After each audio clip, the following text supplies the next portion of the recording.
दोस्तों वीआई यानी कि वोडाफोन और आइडिया जो कि अब बहुत गहरे खड्डे में जा चुके हैं, यानी कि एक डीप ट्रबल के अंदर आ चुके हैं, क्योंकि जियो ने एक ऐसी चाल चल दी है जो है 16,500 करोड़ रुपए की एक डील ब्रुकफील्ड के साथ में, जो कि बिगेस्ट टेलीकॉम टावर कंपनी बन चुकी है इंडिया की। ये कैनेडियन मल्टीनेशनल कंपनी, हालांकि कनाडा के साथ में हमारे रिश्ते किस तरीके के भी हुए हैं, लेकिन बिजनेस होता है, तो इन्होंने उनके साथ में डील करी, 16,500 करोड़ रुपए उनको दिए और उसके बाद में ये बन गई है biggest tower company in India. इससे पहले एक यूएस बेस्ड कंपनी हुआ करती थी इंडिया के अंदर, जो कि अमेरिकन टावर कॉरपोरेशन के नाम से जानी जाती थी। ये इंडिया की सबसे बड़ी टेलीकॉम टावर कंपनी हुआ करती थी, जिसके करीबन 2 लाख टावर मौजूद थे इंडिया के अंदर, और ब्रुकफील्ड के थे करीबन 53,000 के करीब में। तो ब्रुकफील्ड ने क्या किया, जब उनके पास में इतना ज़्यादा पैसा आया तो उन्होंने एटीसी को खरीद लिया, यानी कि अमेरिकन टावर कॉरपोरेशन को ही खरीद डाला, जो कि डील पूरी तरीके से कंप्लीट हो चुकी है। तो 17 साल बाद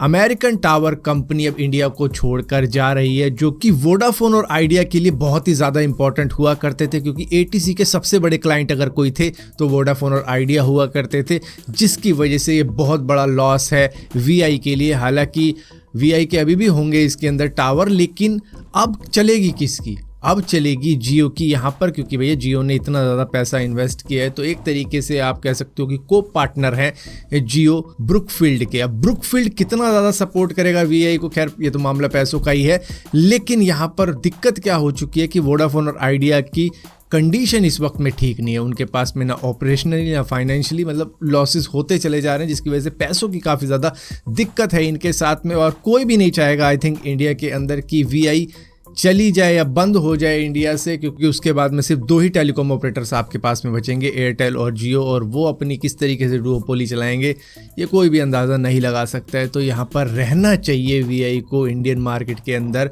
लंबे टाइम तक, मतलब जाना ही नहीं चाहिए, बल्कि एक आध और टेलीकॉम ऑपरेटर आना चाहिए, तभी प्राइस और रिड्यूस किए जा सकते हैं, वरना डुओपोली चली तो फिर तो प्राइस और ज़्यादा बढ़ते चले जाएंगे, क्योंकि आपके पास में फिर ऑप्शन नहीं होगा। तो यहाँ पर आई थिंक वीआई को थोड़ा बहुत सपोर्ट हमें भी करना चाहिए। अगर हम सोच रहे हैं कि पोर्ट करवा लेते हैं वीआई से, तो ऐसा नहीं करना चाहिए, और आई थिंक अगर 2 सिम है आपके पास में तो एक वीआई का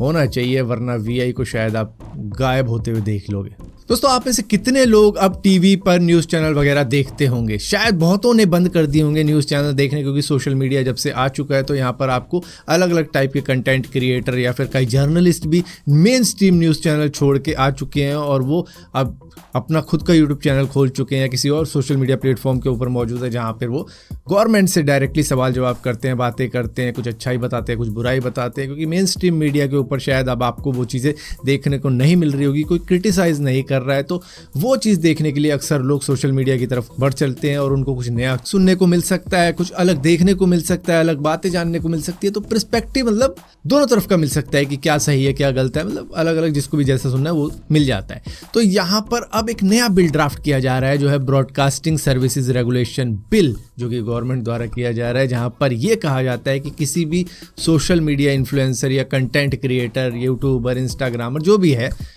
उन पर अनअनाउंस्ड इंस्पेक्शन किया जा सकता है, मतलब बिना अनाउंस किए, बिना बताए छापेमारी हो जाएगी उनके घर के ऊपर, जहां पर उनके जो इक्विपमेंट है वो भी सीज किए जा सकते हैं, चाहे आपके पास में 2.5 लाख का DSLR हो, 5 लाख की मैकबुक हो, या फिर कंप्यूटर हो 2.5-3 लाख रुपए का, कुछ भी हो, आपके इक्विपमेंट अगर दिखेंगे वो उठा के लेके भी जा सकते हैं। तो इस तरीके की चीज़ें हैं। मतलब पहले तो सुनने में कुछ और आता था कि भाई ईडी की रेड हो गई, वो हो गई, लेकिन अब भैया सीधा ही कैमरा उठा के ले जाएंगे, मॉनिटर उठा के ले जाएंगे, आपका कंप्यूटर उठा के ले जाएंगे, और आपसे पूछेंगे भी नहीं, कोई नोटिस भी नहीं आएगा, बस ये काम हो जाएगा। दोस्तों, जब आपने ChatGPT का यूज़ करना शुरू किया था तो आपको ऐसा लगता होगा ये जो रिजल्ट है ना, ये गूगल से लेता होगा और उसके बाद में अपने हिसाब से बता देता होगा कि भैया गूगल से हमने ये निकाल लिया, और उसके बाद में जो हम समरी निकाल रहे हैं वो ये है। तो ऐसा लगता था हमें भी, लेकिन उसके बाद में OpenAI ने भी कह दिया नहीं हमने गूगल का यूज़ नहीं किया, ChatGPT ने भी कह दिया हमने गूगल का यूज़ नहीं किया, लेकिन इसके बाद में द न्यूयॉर्क टाइम्स ने कह दिया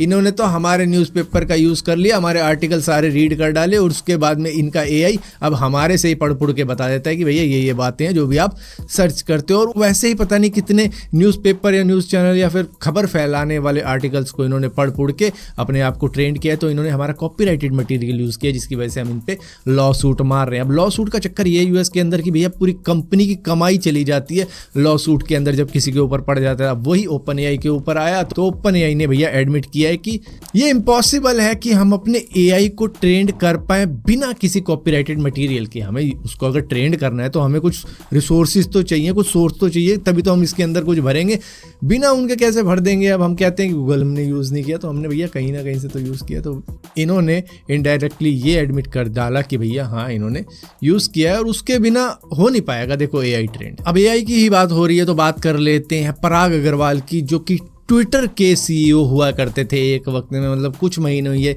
सीईओ रहे होंगे। उसके बाद में एलोन मस्क है, उन्होंने बाय कर लिया और एक्स में बदल दिया। तो अब पराग अग्रवाल वापस आ चुके हैं। इन्होंने अपना एआई स्टार्टअप स्टार्ट किया है, जो कि करीबन $30 मिलियन की फंडिंग भी जुटा चुका है। मतलब इनको $30 मिलियन मिल चुके हैं इनके एआई स्टार्टअप के लिए। अब एआई का स्टार्टअप हो रहा है तो